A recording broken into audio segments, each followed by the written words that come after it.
Hello friends, I am Dr. Neelam Mahajan.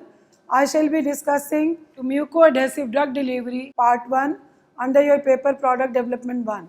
In this module, we will introduce ourselves to mucoadhesive drug delivery, mechanism of mucoadhesion, sites for mucoadhesive drug delivery and its limitation, factors affecting mucoadhesion and techniques for the determination of mucoadhesion. Mucoadhesive drug delivery is used for the design of drug delivery systems to lengthen the residence time of the dosage forms at the site of application or absorption and to facilitate intimate contact of the formulation with the underlying absorption surface so as to improve and enhance the bioavailability of drug. The concept of mucoadhesion was introduced in the field of controlled release drug delivery systems in early 1980s. Thereafter, several researchers have focused on the investigations of the interfacial phenomena of mucoadhesive hydrogels with mucus. For drug delivery purpose, the term bioadhesion implies attachment of a drug carrier system to a specific biological location. The biological surface can be epithelial tissue.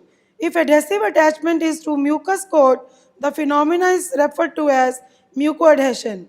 Hence, a bacterial attachment is to tissue surfaces and mucoadhesion can be modeled after the adherence of mucus on epithelial tissue.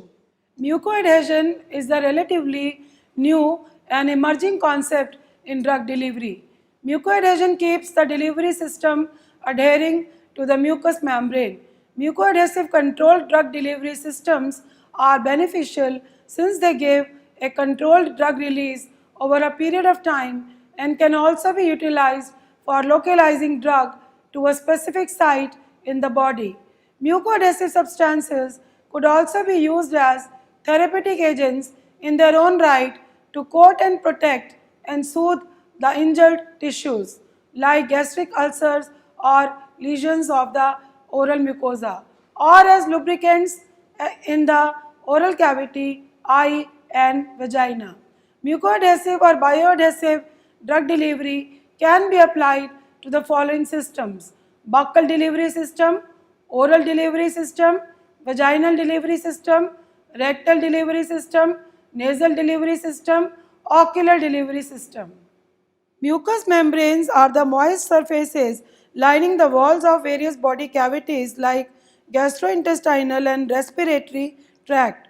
They consist of a connective tissue layer above which is an epithelial layer, the upper part of which is made moist, usually due to the presence of a mucus layer. Now I will discuss the functions of mucus layer. Mucus layer is protective because of its hydrophobicity.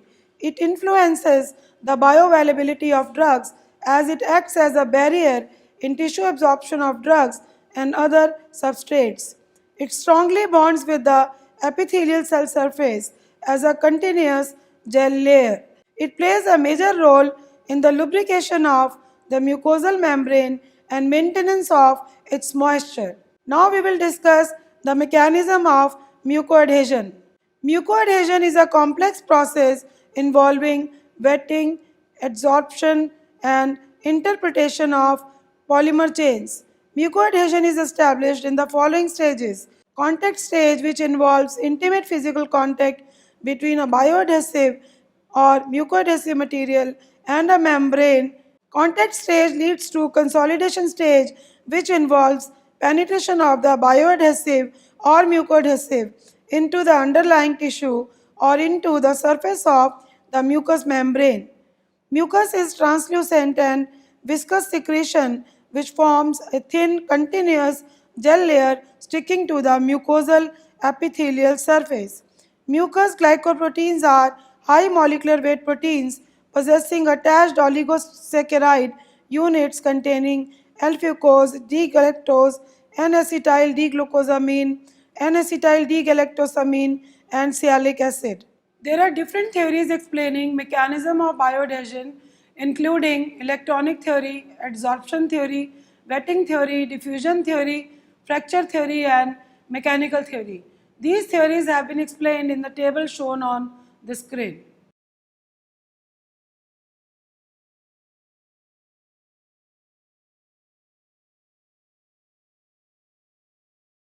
Now, talking about the sites for mucoadhesive drug delivery system, mucoadhesive formulations have been widely used for their targeted and controlled release delivery to many mucosal membrane-based organelles. Such formulations may deliver active ingredient for local or systemic effect, while bioavailability limiting effects such as enzymatic or hepatic degradation can be avoided or minimized. The common sites for mucoadhesive drug delivery systems include oral cavity, eye conjunctiva, vagina, nasal cavity, and GIT. The buccal cavity has a very limited surface area of around 50 square centimeter, but its accessibility makes it a preferred location for delivering therapeutic agents. Drug delivery through oral mucosa offers convenient accessibility. The buccal and sublingual routes are considered as the most commonly used routes. The non-keratinized epithelium in the oral cavity like soft palate, mouth floor, ventral side of the tongue, and buccal mucosa offer a relatively permeable barrier for drug transport.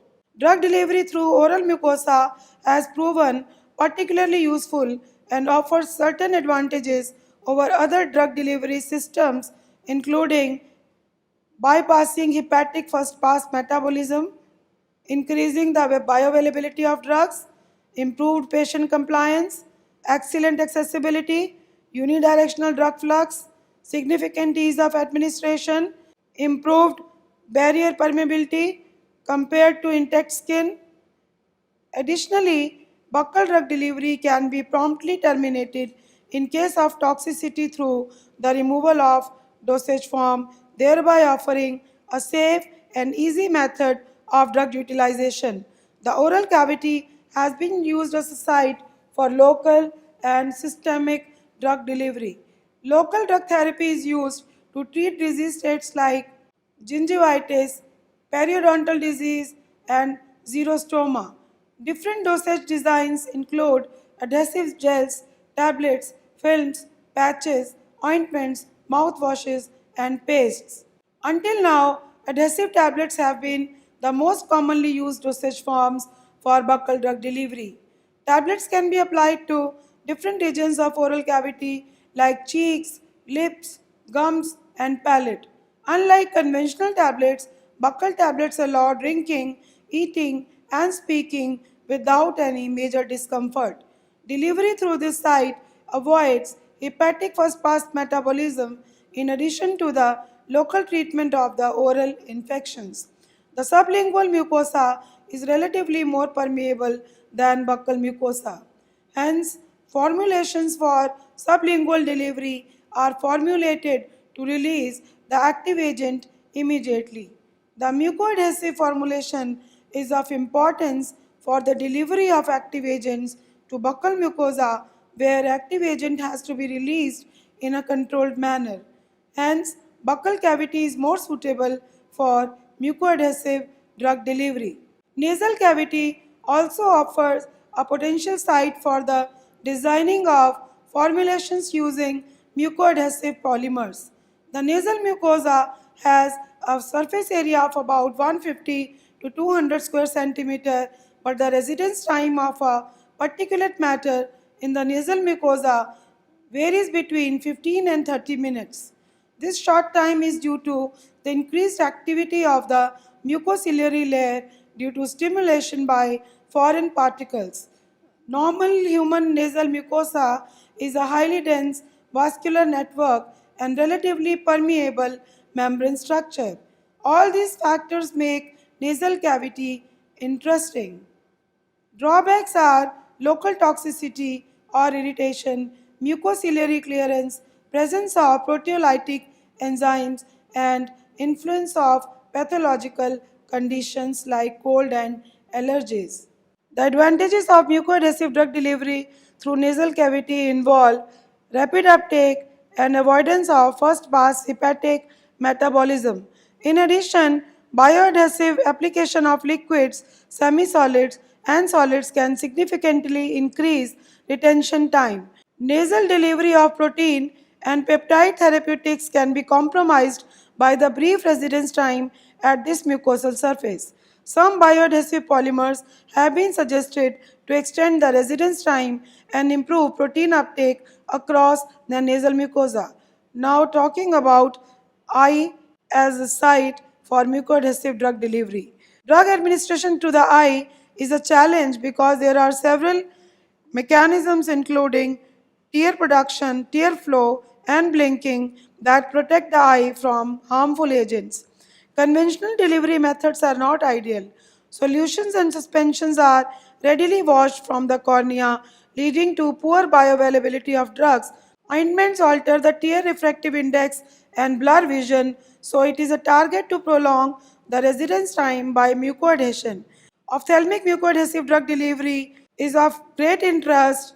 Examples include ocular inserts or patches. Now, talking about vaginal and rectal lumen as site for mucoadhesive drug delivery. The vaginal and rectal lumen have also been explored for the delivery of active agents both systemically and locally. The active agents meant for systemic delivery by this route of administration bypass the hepatic first pass metabolism. Quite often, the delivery systems suffer from migration within the vaginal or rectal lumen, which might affect the delivery of the active agent to the specific location. This can be overcome by applying the principles of mucoadhesion. Vagina is a fibrovascular tube connecting the uterus to the outer surface of the body. Vaginal drug delivery offers many advantages, which include the avoidance of hepatic first pass metabolism, a decrease in hepatic side effects, and avoidance of pain, tissue damage, and infection commonly observed for parenteral drug delivery routes of administration. While vagina provides a promising site for systemic drug delivery because of its large surface area, rich blood supply, and high permeability, poor retention due to self-cleansing action of vaginal tract is often problematic. However, residence times within vagina tend to be much higher than at other absorption sites like rectum or intestinal mucosa. Another important consideration is the change in the vaginal membrane during menstrual cycle and postmenopausal period. Typical bioadhesive polymers that have been in vaginal formulations include polycarbophyl, hydroxypropyl cellulose, and polyacrylic acid. Dosage forms used for vaginal route are solutions, gels, suspensions, suppositories, creams, and tablets, and all have short residence time. Bioadhesives can control the rate of drug release from and extend the residence time of vaginal formulations. These formulations may contain drug or quite simply act in conjunction with moisturizing agents as a control for vaginal dryness. Talking about rectum as site for mucoadhesive drug delivery. Rectum is part of the colon. It is 10 cm in length with a surface area of 300 square centimeter. Function of the rectum is mostly concerned with removing water. Surface area without villi gives it a relatively small surface area for drug absorption. Most rectal absorption of drugs is achieved by a simple diffusion process through the lipid membrane. Drugs that are liable to extensive first pass metabolism can benefit greatly if delivered to the rectal area, especially if they are targeted to areas close to anus. Furthermore, with the addition of bioadhesive polymer, migration distance in the rectum decreases. Gastrointestinal tract is also a potential site which has been explored since long for the development of mucoadhesive based formulations. The manipulation of the transit time of the delivery systems in a particular area of the gastrointestinal system by using mucoadhesive polymers has evidenced a great interest among researchers around the world. Now I shall be discussing about the oral route for mucoadhesive drug delivery. Oral route is undoubtedly most favored route of administration, but hepatic first pass metabolism, degradation of drug during absorption, mucus covering, gastrointestinal epithelia, and high turnover of mucus are serious concerns of oral route. In recent years, the GIT delivery has emerged as the most important route of administration. Bioadhesive retentive system involves the use of bioadhesive polymers which can adhere to the epithelial surface in gastrointestinal tract. Using bioadhesive would increase gastrointestinal transit time and increase bioavailability. Despite the various advantages offered by mucosal drug delivery, there are certain limitations inherent to it which we will be discussing now. I will start with the limitations of buccal mucosal drug delivery. Buccal mucosal drug delivery is used for the administration of only those drugs which have small dose requirements. Drugs which irritate oral mucosa have a bitter or unpleasant taste, odor, or are unstable at buccal pH cannot be administered by this route. Drugs may be swallowed along with saliva and lose the advantages of buccal route. Only those drugs which are absorbed by passive diffusion can be administered by this route. Drug administration by this route may restrict eating and drinking. Now the limitations of vaginal mucosal drug delivery. Vaginal formulation may interfere with sexual intercourse, may leak and cause messiness, and may be contraindicated in case of pregnancy. Moreover, drug has to be stable in the acidic vaginal pH. Now the limitations of ocular mucosal drug delivery. In case of ocular formulations, formulation may cause uneasiness and blurring, and it may get dislodged also. Then limitations of nasal drug delivery. Nasal formulations may stimulate sneezing and subsequent dislodgement of the formulation. They may irritate the sensitive nasal mucosa. Overhydration may lead to formation of slippery surface, and structural integrity of the formulation may get disrupted by swelling and hydration of the bioadhesive polymers. Now that we are familiar with the limitations of mucoadhesive drug delivery through various routes, let us switch over to the advantages of mucoadhesive drug delivery. The advantages of mucoadhesive drug delivery system include shorter treatment period, increased safety margin of high potency drugs due to better control of plasma levels, maximum utilization of drug enabling reduction in the total amount of drug administered, reduced dosing frequency, better patient compliance, prolonged residence time at the site of absorption leading to increased bioavailability, excellent accessibility, rapid onset of action, enormous blood supply, and good perfusion rates resulting in rapid absorption, rapid cellular discovery and healing of the local site, and finally, it is an alternative to oral route whereby the drug is protected from degradation in the acidic environment of gastrointestinal tract. Friends, after having learnt a lot about mucoadhesion, its mechanism, the various theories explaining its mechanism, limitations and advantages, now it is the turn for the discussion on the factors affecting mucoadhesion. Mucoadhesion may be affected by a number of factors including hydrophilicity, molecular weight, cross-linking, swelling, pH and concentration of the active polymer. The first factor affecting mucoadhesion is hydrophilicity. Bioadhesive polymers possess numerous hydrophilic functional groups like hydroxyl and carboxyl. These groups allow hydrogen bonding with the substrate, swelling in aqueous media, thereby allowing maximal exposure of potential anchor sites. In addition, swollen polymers have the maximum distance between their chains, leading to increased chain flexibility and efficient penetration of the substrate. The second factor affecting mucoadhesion is molecular weight. The interpenetration of polymer molecules is favored by low molecular weight polymers, whereas entanglements are favored at higher molecular weights. The optimum molecular weight for maximum mucoadhesion depends on the type of polymer with bioadhesive force is increasing with the molecular weight of the polymer up to 1 lakh. Beyond this level, there is no further gain. Third factor is cross-linking and swelling. Cross-link density is inversely proportional to the degree of swelling. The lower the cross-link density, the higher the flexibility and hydration rate. The larger the surface area of the polymer, the better the mucoadhesion. To achieve a high degree of swelling, a lightly cross-linked polymer is favored. However, if too much moisture is present and degree of swelling is too great, a slippy mucilage results, and this can easily be removed from the substrate.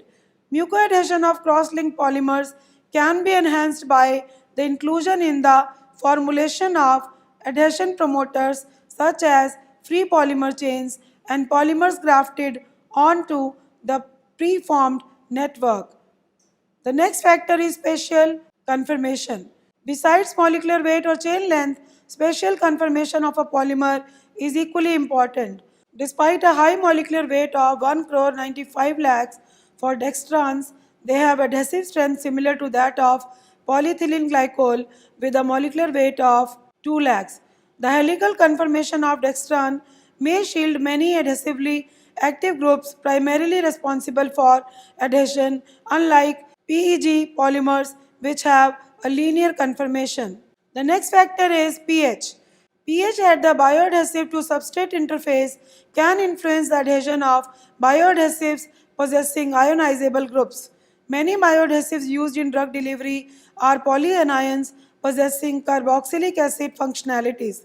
If the local pH is above the pK of the polymer, it will be largely ionized. If the pH is below the pK of the polymer, it will be largely unionized. The approximate pKa of the polyacrylic acid family of polymers is between 4 and 5. The maximum adhesive strength of these polymers is observed around pH 4 to 5 and decreases gradually above a pH of 6. A systematic investigation of mechanisms of mucoadhesion clearly showed that the protonated carboxyl groups rather than the ionized carboxyl groups react with mucin molecules, presumably by the simultaneous formation of numerous hydrogen bonds. Concentration of active polymer is the next factor affecting mucoadhesion. There is an optimum concentration of polymer corresponding to best mucoadhesion. In highly concentrated systems beyond optimum concentration, the adhesive strength drops significantly. In concentrated solutions, the coiled molecules become solvent poor and chains available for interpenetration are not numerous. This result seems to be of interest only for more or less liquid mucoadhesive formulations. For solid dosage forms like tablets, higher the polymer concentration, stronger the mucoadhesion. The next factor affecting mucoadhesion is drug or excipient concentration. Drug or excipient concentration may influence mucoadhesion. For example, in a study of the effect of propranolol hydrochloride to carbopol hydrogels adhesion, there is an increase in adhesion when water is limited in the system. It was due to an increase in the elasticity caused by complex formation between drug and polymer. In the presence of large quantities of water, complex precipitated out, leading to a slight decrease in the adhesive character. Increasing toluidine blue O concentration in mucoadhesive patches based on polymethyl vinyl ether or malic acid significantly increased mucoadhesion to porcine cheek tissue. This was attributed to increased internal cohesion within the patches due to electrostatic interactions between cationic drug and anionic copolymer. There are some other factors also which affect mucoadhesion. Mucoadhesion can be affected by the initial force of application. Higher forces lead to enhanced interpenetration and high bioadhesive strength. In addition, the greater the initial contact time between bioadhesive and substrate, the greater the swelling and interpenetration of polymer chains. Physiological variables can also affect mucoadhesion. The rate of mucus turnover can be affected by disease states and also by the presence of a bioadhesive device. In addition, the nature of the surface presented to the bioadhesive formulation can vary significantly depending on the body site and the presence of local or systemic disease. These miscellaneous factors have been presented in a table shown over the screen.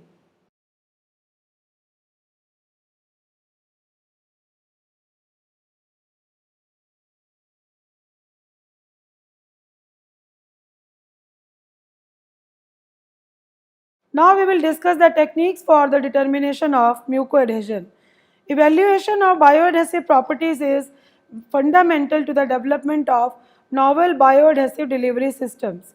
These tests are important to screen large number of materials and their mechanisms. Numerous methods have been developed for studying mucoadhesion. Since no standard apparatus is available for testing bioadhesive strength, an inevitable lack of uniformity between test methods has arisen.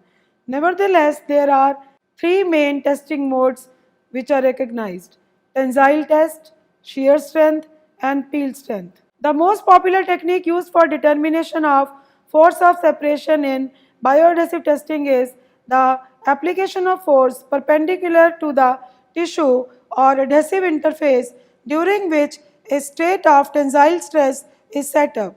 But during the shear stress, the direction of the forces is reoriented so that it acts along the joint interface. In both tensile and shear modes, an equal pressure is distributed over the contact area.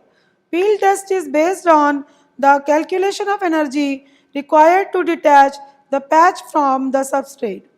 Peel test is of limited use in most bioadhesive systems. However, it is of value when bioadhesive system is formulated as a patch. In tensile and shear experiments, stress is uniformly distributed over the adhesive joint, whereas in peel strength, stress is focused at the edge of the joint. Thus, tensile and shear measure the mechanical properties of the system, whereas peel strength measures the resistance of the peeling force.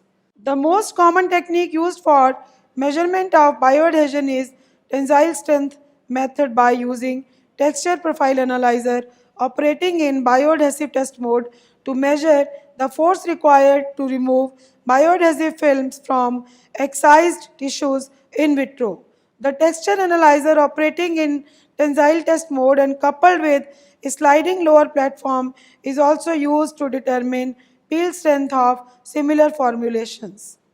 Rheological techniques that study the flow and deformation of materials may be useful in predicting the mucoadhesive ability of a polymeric formulation. However, results utilizing these methods are not consistent due to differences in mucin type and concentration as well as polymer concentrations. Hence, it is recommended that these techniques should not be used as a standalone method for studying the mucoadhesive properties of the polymer gels. In vivo aspects of mucoadhesive testing have recently been reported to monitor the mucoadhesion on tissue surfaces like GIT or buccal cavity. However, due to time, cost, and ethical constraints involved, there are only a limited number of in vivo studies reported in literature. The most common in vivo techniques to monitor mucoadhesion include gastrointestinal transit times of bioadhesive coated particles and drug release from in situ bioadhesive devices. Friends, to summarize, today we have learned what is mucoadhesive drug delivery, what are various theories explaining mechanism of mucoadhesion and various sites for mucoadhesive drug delivery systems. We not only learned its advantages and limitations but also the factors affecting mucoadhesion and techniques for the determination of mucoadhesion.